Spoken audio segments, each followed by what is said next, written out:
Continuamos en el programa y en este caso estamos con Nicolás Abadíter, doctor en filosofía, con quien vamos a hablar acerca de esta ciencia y también acerca del filósofo. Bienvenido, doctor, buenas tardes. Muchas gracias, buenas tardes y muchas gracias por la invitación. Un gusto, doctor. Bueno, en principio queremos que nos cuente acerca de los orígenes de la filosofía. De la filosofía en general. Sí, como ciencia. Perfecto. Bueno, eso de como ciencia lo dejamos para bueno. charlarlo más adelante. Una discusión aparte. Sí, es toda una discusión. Surge aproximadamente en el siglo VI a.C., en la Grecia antigua.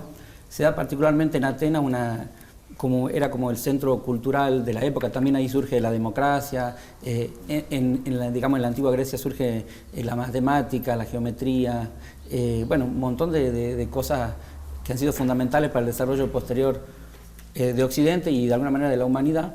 Y la filosofía un poco surge, digamos, los primeros filósofos son las personas que se empezaron a preguntar por el origen del universo, o de lo que existe, no el universo tal como lo entendemos ahora, la creencia en un universo mucho más pequeño, pero de cómo se originan las cosas o cuál es el elemento último de la realidad, donde había postulaciones de, por ejemplo, que sea el agua o en fin, el caos, o distintas cuestionando todo lo que existía, ¿no? Y un poco, sí, pero un poco lo que existía, digamos, el discurso circulante, que todavía existe, pero que no es el central hoy, eran los mitos, los grandes mitos que explicaban también el origen de las cosas, pero cuyas respuestas eran, bueno, narraciones sobre, no sé, dioses y orígenes y cuestiones, que de hecho en la mitología griega sigue siendo una mitología muy relevante. Y la filosofía empieza como a separarse lentamente del discurso mítico y a buscar respuestas racionales, en el sentido de que eso es lo que se llama el paso del mitos al logos, ¿no? Es un proceso lento, de hecho no sé si es completamente racional ahora tampoco, pero y aun cuando las respuestas pueden ser falsas o vistas retrospectivamente, sí había un intento de encontrar razones independientemente de las almas o de los dioses que estarían detrás de las cosas y de los sucesos naturales, ¿no?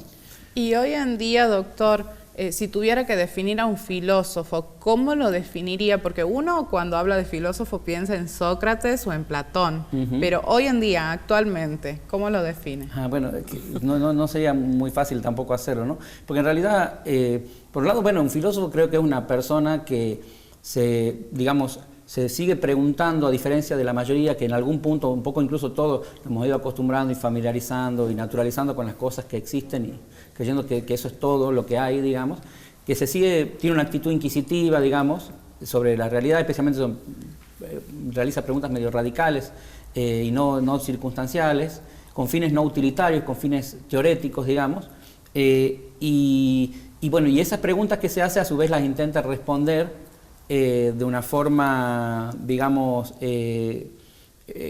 no diría tanto como metódica, pero sí rigurosa, ¿no?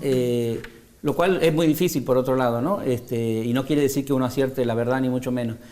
Eso fue, creo que lo que tradicionalmente fue un filósofo y en parte lo sigue siendo. Hoy pasa que quizá habría que distinguir lo que es alguien que produce filosofía, digamos, que alguien que tiene un título de filosofía que puede o no ser considerado filósofo, o gente que incluso no tiene ningún título, no tiene estudios formales, pero de alguna manera tiene una actitud filosófica frente a la vida, es decir, que me ha pasado en muchos casos, hay gente así, incluso algunos filósofos que no estudiaron filosofía y que de alguna manera se los puede considerar como tales, digamos, ¿no?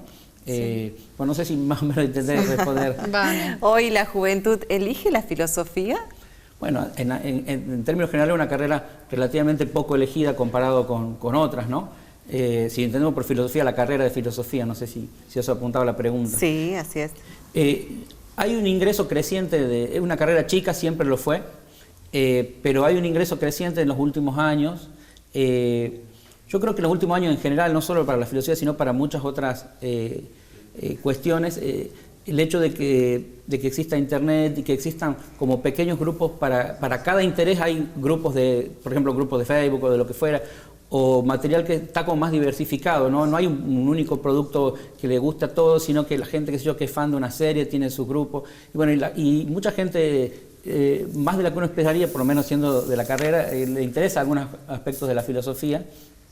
Y de ahí, no un porcentaje pequeño de esa gente realmente estudia filosofía. Pero bueno, se han dado una serie de condiciones un poco favorables, por ejemplo, una serie de Netflix muy exitosa que ha sido Merlí, que era profesor de filosofía el protagonista y enseñaba de un modo muy particular, y eso también llevó a acercar, porque la verdad que si uno pregunta, no sé, a alguien que no tuvo la materia de filosofía, ¿qué es la filosofía? No tiene ni idea de qué está hablando, no es algo que salga, digamos, en los títulos de los diarios, ni mucho menos. Sí.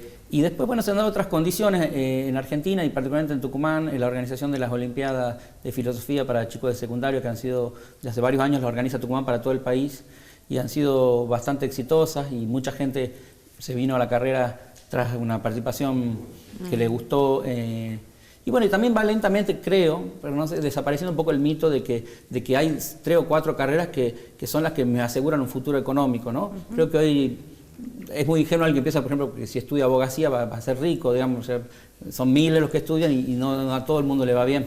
¿Cuántos años hay que estudiar para recibirse de filósofo? Bueno, en la Universidad Nacional de Tucumán, que es donde yo por otro lado enseño, son 5 años, tanto el título es o de profesor de filosofía o de licenciado en filosofía. Y bueno, la gente en general lo hacen un poquito más, pero más o menos. Aprovecho para agregar una carrera muy, muy linda realmente. La carrera de filosofía de Tucumán tiene una historia bastante importante y sigue siendo, a mi juicio, una de las más importantes del país. Nace en el año 37 ya, digamos, en el departamento de filosofía, que en el 39 ya se transforma en facultad de filosofía, y de hecho el centro de lo que era la facultad en ese momento era la carrera de filosofía, ¿no? De hecho había filosofía y literatura, y otra opción era filosofía y pedagogía. Y, por ejemplo, el primer director del departamento fue Manuel García Morente, que es un muy destacado filósofo español que circunstancialmente era quien dictaba Les cuento una cosita más. Sí, él vino, bueno, en condiciones muy feas, digamos, vinculado a la Guerra Civil Española, como huyendo, digamos, y era el decano de la Facultad de Humanidades, no me acuerdo si se llama de Humanidades o de Filosofía, de lo que hoy es digamos, la Universidad de Madrid, la Complutense. Ya no se llamaba todavía en ese momento así. Era el mejor decano, como decían todos en esa época, Ortega y Gasset, que era su amigo, etcétera, el mejor decano que tuvo alguna vez una universidad. La verdad que lo que hacía ayer era impresionante. Bueno, viene en condiciones muy terribles aquí y dicta sus famosas clases de introducción a la filosofía. Es lo primero que se dictó en Tucumán. Y era tan importante su figura que desde el principio un grupo de estudiantes de esa época había decidido pagar de su bolsillo a unos, no me sale la palabra, pero mecanógrafos, digamos, los de la legislatura, para que tomen nota de las clases de García Moreno. Bueno, cuando termine el año, se decide, digamos, él acepta que eso se publique como un libro, y ese libro se llamó Las lecciones preliminares de filosofía de Manuel García Morente, que se sigue reeditando hasta ahora, tiene como 60 ediciones, fue un éxito en España, en toda Latinoamérica se lo sigue leyendo, y eran las lecciones que él dictaba oralmente, sin tener sus libros, porque él huyó de Madrid, digamos, sin nada, y sigue siendo un libro excelente y de referencia. Y después han ido llegando también muchos profesores muy buenos al comienzo de la carrera, cosa que no es nada común, como por ejemplo, que era muy joven en ese momento, Ricieri Frondizi o Eugenio Pucciarelli, que fue después el primer decano de la facultad, de lo que después fue la facultad en el 39 de Filosofía y Letras. Bueno, Rodolfo Mondolfo, que era un italiano que también venía huyendo de las leyes racistas del fascismo italiano, y que era un gran experto en filosofía antigua. Y bueno, como que tuvo un comienzo, medio una época dorada al comienzo, que de alguna manera ahí se prepararon los primeros tucumanos, que a su vez llegaron hasta ayer en algunos casos, ¿no? O sea, por ejemplo, menciono un caso, Lucía Piosek Previch, que falleció, si no recuerdo mal, en diciembre, o quizá en noviembre del año pasado, que fue una gran maestra, falleció a los 95 años y fue una de las personas formadas, no en el primer año de García Morente, pero en los primeros años de la carrera, o el profesor y doctor Roberto Rojo, o Jenny María Eugenia Valentier, que han sido grandes maestros que sí se quedaron hasta el final de su carrera y formaron a su vez a los profesores que todavía llegan hasta ahora, digamos, ¿no? ¿Y el doctorado en filosofía también se dicta acá en Tucumán? Sí, en realidad se dictaba un doctorado en filosofía, que es el que yo realicé. Ahora no se lo dicta como doctor en filosofía, pero sí hay un doctorado en humanidades con orientación filosofía y con otras orientaciones posibles de otras disciplinas. De modo que se puede incluso hacer posgrado en filosofía en Tucumán, y de hecho hay gente de otras provincias que lo hace aquí. ¿Qué salida laboral tiene un filósofo? Bueno, las dos más, bueno, en realidad la más importante, lejos, es la docencia de distintos niveles.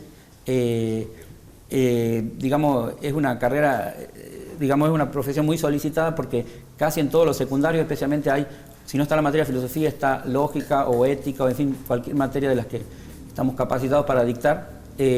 Y no hay tantos egresados como demanda del medio. En ese sentido es fácil encontrar, relativamente fácil encontrar trabajo en docencia para un egresado de filosofía. Fuera de que también hay docencia no formal, hay talleres de filosofía o distintos espacios, cafés filosóficos, etc. Después está la investigación, que ahí tenemos nuestro organismo propio en la UNT y está el CONICET, en fin, o becas de investigación para el exterior. Y después, ya más marginalmente, pero que van lentamente creciendo, está digamos, la utilización de la filosofía en instituciones que no son específicamente de filosofía, que son medios de comunicación, en instituciones educativas, pero no para dictar, o en instituciones culturales en general, donde ya por la formación específica del que estudia filosofía, más otra formación propia del lugar en el que está, también incluso, bueno, existe también como algo muy nuevo lo que se llama la terapia filosófica, y un poco también en algunas empresas, digamos, especialmente extranjeras, por ahí para ciertos puestos se busca alguien que tenga, digamos, las características de un licenciado o un doctor en filosofía, que pueda ver las cosas, la comprensión más global o una perspectiva un poco más crítica. Y bueno, eso son cosas relativamente nuevas, pero existen y es un campo que se va abriendo lentamente en esa dirección también. Doctor, hablando un poco de esto, en Tucumán usted nos decía que es fácil encontrar trabajo, ¿es porque no hay tantos filósofos? ¿No hay tanta gente que se dedique a eso? Claro, porque es una carrera, como le decía, chica. Yo, mira, mi materia de segundo año, si bien ingresan más o menos a mi materia de segundo año, que es ética, ingresan unos 15 personas, y estoy en segundo, o sea que probablemente no todos esos se reciban, o sea que quizás por año se reciban 6, 7 personas, y bueno, sí, la demanda es mucho mayor que... No es que son esa cantidad, hay muchos más, ¿no? Porque de todos los que han ido egresando, pero... claro, hay no sé, colegios donde, humanistas especialmente, donde hay 5 o 6 materias filosóficas, ¿no? Yo a veces hay hasta epistemología, o sea, otras ramas de la filosofía o estética, aparte de que, bueno, formación ética y ciudadana o sus variantes están en general en todos los años, ¿no? Aclaro que la puede dictar también gente que no es de filosofía esa materia, ¿no? Pero en general las personas de filosofía son las más capacitadas, diría, para eso. Perfecto, doctor. Muchísimas gracias por venir al programa. No, por favor, un gusto y muchas gracias a ustedes. Gracias. Hacemos una pausa y enseguida continuamos. Les recordamos que estuvimos hablando con el doctor Nicolás Sabaditker. Él es doctor en filosofía y estuvo acá en Primer Plano con nosotros. Ya volvemos.